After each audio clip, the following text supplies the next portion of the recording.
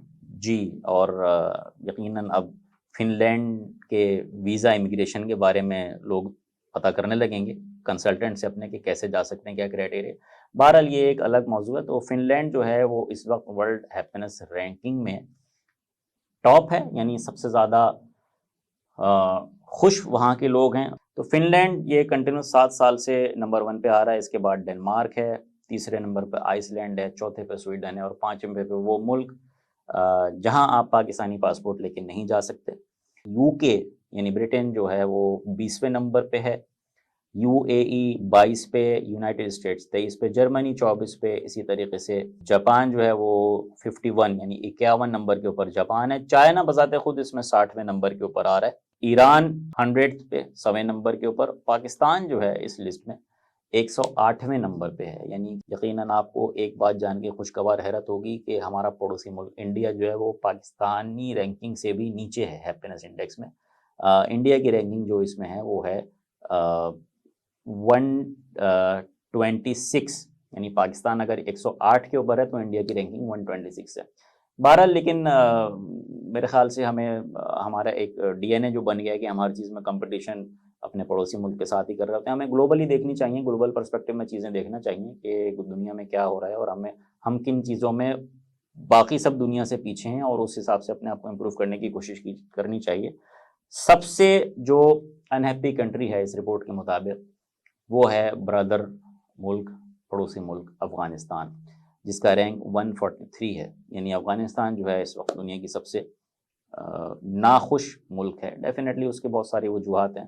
اچھا، اب یہ جو رینکنگ ہے ڈیفینیٹلی جیسے میں نے آپ کو پہلے بتایا کہ اس میں کوئی 9-10 کرائٹیریاز دیکھے جا رہے ہیں، پھر ان کے سب سیکشن بھی ہیں، تو اس کے حوالے سے لوگوں کا رسپانس لیتے ہوئے اس چیز کو ڈرائیو کیا گیا ہے. ادروائز دیکھیں کہ اس میں بہت سارے ممالک ایسے ہیں. اب اگر آپ جی ڈی پی کی بات کریں تو انڈیا کا جی ڈی پی تو پاکستان سے کہیں زیادہ ہے، لیکن وہ ہیپینس انڈیکس میں پاکستان سے کچھ درجے نیچے آ رہا ہے. اسی طریقے سے ہمارے یہاں جو آف کورس جو امیگریشن کے ٹائم پہ لوگ پریفر کر رہے ہوتے ہیں کہ وہ کینیڈا چلے جائیں. کینیڈا 15ویں نمبر کے اوپر آ رہا ہے ہیپینس انڈیکس میں. یو ایس اور یو کے تو اس سے اور بھی نیچے ہی ہیں. اسی رپورٹ کو فردر انہوں نے ڈیوائڈ کیا ہوا ہے کہ ایج سیکٹرز کے حساب سے بھی، کہ ینگ اور اولڈ میں. تو ینگ کو انہوں نے لے لیا کہ جی اگر 30 ایئرس کے انڈر ہیں تو انہوں نے ینگ کر دیا، اور اگر 60 اینڈ ابو ہیں تو اس کو انہوں نے اولڈ کر دیا. تو اس حوالے سے بھی انہوں نے ڈیویژن اس رپورٹ میں کی ہوئی ہے، جو کہ اگر اسٹیٹسٹکس کے شوقین کوئی لوگ ہیں تو ان کے لیے ایک بڑی ایک کارآمد رپورٹ ہے. اس کا لنک بھی میں آپ کو نظر آ رہا ہوگا اسکرین کے اوپر، آپ یہاں سے اس کو ڈاؤن لوڈ کر سکتے ہیں ڈیٹیلڈ اسٹڈی کے لیے. ینگسٹرز کے حوالے سے سب سے زیادہ جو یوتھ جہاں کی خوش ہے بلو 30، وہ ہے لیتوانیا. نمبر 2 پہ وہی ملک جہاں پہ آپ پاکستانی پاسپورٹ کے ساتھ نہیں جا سکتے. اور جو یوتھ ہے اس میں آسٹریا کی یوتھ 12ویں نمبر پہ آ رہی ہے. آسٹریلیا کی یوتھ ہیپیسٹ یوتھ یعنی 19th اس پہ رینک پہ ہیں. اور اسی طریقے سے جو ہے دیگر ممالک کی بھی سیگمنٹس بنے ہوئے ہیں. پاکستان کی یوتھ کے حوالے سے اگر نمبر کے اوپر بات کریں تو یہ اس میں کوئی بہت زیادہ ڈراسٹک چینج نہیں ہے. اگر یہ وہاں 108 پہ تھا تو یہاں پہ 107 کے اوپر ہیں. تو یعنی اوور آل دیکھیں تو پاکستان کی جو لوگوں کی، عوام کی مینٹل اسٹیٹ ہے وہ مور اور لیس سیم ہی ہے، چاہے وہ یوتھ ہوں یا وہ اولڈ ہوں. اس کو اگر فردر بائفرکیٹ کر دیں تو دنیا میں اگر اولڈ سیگمنٹ کی بات کریں کہ آپ کے جو ابو 60 لوگ ہیپی ہیں، اس میں پھر ڈنمارک نمبر 1 کے اوپر ہے، اور پھر اس کے بعد فن لینڈ جو کہ اوور آل گلوبل رینکنگ میں نمبر 1 ہیپیسٹ کنٹری ہے، تو وہاں پہ اولڈ اسٹیٹس جو ہے اولڈ لوگوں کے پاپولیشن کے حوالے سے وہ دوسرے نمبر پہ آ رہا ہے، اور پاکستان کی یہاں پہ رینکنگ جو ہے وہ تقریباً 122 ہے، اولڈ پاپولیشن جو 60 اینڈ ابو ہے۔ یہاں پہ انڈیا پاکستان سے ایک رینک بہتر پوزیشن پہ کہ 121 کے اوپر ان کی رینکنگ ہے، اور پاکستان کی رینکنگ 122 ہے۔ یہ رپورٹ فردر پھر آگے اس میں پھر بہت ساری ڈیمارکیشنز ہیں کہ وہ ان کی میل فیمیل کے اوپر ڈویژن کے اوپر بھی، اور چائلڈ ایڈلٹ کے اوپر، تو it's a very detailed report, یہ آپ ڈاؤن لوڈ کر سکتے ہیں، اس کو دیکھ سکتے ہیں۔ ڈسکشن کا پوائنٹ یہ ہے کہ دیکھیں بہت سارے عوامل ایسے ہیں، اور اب لوگوں کی خوشی کا خیال، لوگوں کی مینٹل ہیلتھ کا خیال رکھنا ان کی گورنمنٹس کس طریقے سے کرتی ہیں، کس طریقے سے انیشیٹوز لیتی ہیں، یہ جب پوری اسٹڈی کی جاتی ہے تو پھر اس میں دیکھا جاتا ہے کہ اچھا کون سے سیگمنٹ کے اوپر ذرا اسکورنگ کم آ رہی ہے، اگر گورننس کے اوپر کم ہے تو وہاں پہ اس طریقے کے انیشیٹو لیے جاتے ہیں کہ وہ گورننس اپنی پرفارمنس کو امپروو کرے، یا اگر سوسائٹل فیکٹرز میں کم ایلیمنٹس ہیں تو پھر وہ وہاں کی پالیسی اس طریقے سے ڈیزائن ہوتی ہیں۔ اور اسی طریقے سے جب اداروں کی آپ بات کرتے ہیں تو اداروں میں بھی اسی طریقے سے سروے ہیں، اور پہ ادارے اپنے اسی فیڈ بیک کے حساب سے اپنی پالیسیز کو امپروو کرتے ہیں۔ دیکھیں جہاں تک انڈیویجول کی ہیپینس کا تعلق ہے تو یقیناً اس میں بہت سارے عوامل ایسے ہیں جو کہ اداروں کے ہاتھ میں ہیں، یا بہت سارے عوامل ایسے ہیں جو کہ گورنمنٹس ہی کر سکتی ہیں، لیکن ہاں انڈیویجول کیپیسٹی میں جو آپ کر سکتے ہیں خوش رہنے کے لیے، خوش رہنا بڑا امپورٹنٹ ہے۔ دیکھیں اب یقیناً ہیپینس انڈیکس میں اوپر آنے کے لیے بہت سارے عوامل ایسے ہیں جو کہ حکومتوں کے اپنے ہاتھ میں ہیں، ان کی پالیسیز کے مرہون منت ہیں، لیکن ایز این انڈیویجول ایک عام آدمی کے ہونے کے ناطے آپ اپنے آپ کو خوش کیسے رکھ سکتے ہیں۔ دیکھیں اس میں بہت ساری چیزیں کرنے کی ایسی ہیں جس کے لیے کوئی قدرت نے جو خوشی کے مواقع دیے ہیں نا، دیکھیں اس میں آپ کی جیب سے کچھ پیسہ نہیں لگنا، ایسا نہیں ہے کہ آپ یہ کہہ سکتے ہیں کہ جی میرے پاس انکم نہیں ہے میری، یا میری فائنینشیل ریسورسز نہیں ہیں تو میں وہ چیزیں نہیں کر سکتا جس سے میں خوش ہوں۔ دیکھیں کنزیومرزم کی یہاں پہ بات نہیں ہو رہی ہے، اگر آپ کہیں کہ جی شاپنگ سے خوشی ملتی ہے تو یہ ایک الگ ڈبیٹ ہے، یہ ایک سائیکولوجیکل ایلیمنٹ ہے۔ ادروائز اگر آپ دیکھیں ہیلتھ کی آپ بات کریں، آپ کسی بھی ڈاکٹر سے پوچھیں تو جی وائٹامن ڈی کا بڑا ایک اہم ایلیمنٹ ہے آپ کے ڈپریشن میں، یاسیت کی فیلنگ میں اور خوشی کی فیلنگ میں۔ وائٹامن ڈی فریلی اویلیبل ہے، جو کہ ایک محنت کش کو بھی اتنا ہی اویلیبل ہے، بلکہ شاید زیادہ اویلیبل ہے بنسبت ایک ایسے آدمی کے جو کہ اے سی انوائرمنٹ میں بیٹھ کے آفس میں کام کر رہا ہے۔ اسی طریقے سے دیکھیں اس میں جو ہیپینس انڈیکس کو میجر کر رہے ہیں تو اس میں سوشل بلانگنگنیس کی بھی بات کی ہے انہوں نے، ایک سپورٹ سسٹم کی بھی بات کی ہے۔ تو لکیلی ویسٹرن کلچر کے مقابلے میں ہم ساؤتھ ایشیا میں اس حوالے سے بلیسڈ ہیں کہ ہمارے یہاں فیملی بانڈنگس بڑی اسٹرانگ ہوتی ہیں، ٹھیک ہے، اور آف کورس ہمارے یہاں برتھ ریٹ بھی زیادہ ہے، فیملی کا جو سائز ہے ہمارے یہاں وہ ذرا زیادہ ہوتا ہے، زیادہ بہن بھائی ہوتے ہیں، تو اپنی ہی فیملی میں ایک بڑا اچھا سپورٹ سسٹم ڈیولپ ہو سکتا ہے، سمجھداری کے ساتھ چلتے ہوئے، رشتوں کو پیار محبت کے ساتھ ہینڈل کرتے ہوئے، نفرتوں کو قدورتوں کو دل سے مٹاتے ہوئے۔ تو اس میں جو ہے یہ وہ مواقع ہیں جو کہ ایک غریب کو بھی اتنے ہی میسر ہیں جتنا ایک امیر کو میسر ہیں، تو اسی لیے خوش رہنے کے مواقع قدرتی طور پر جو ہیں وہ سب کو یکساں ملے ہوئے ہیں۔ تو ان مواقع سے فائدہ اٹھائیے، خوش رہیے، اپنی ذہنی صحت کا بھی خیال رکھیے اور اپنے پیاروں کی ذہنی صحت کا بھی خیال رکھیے۔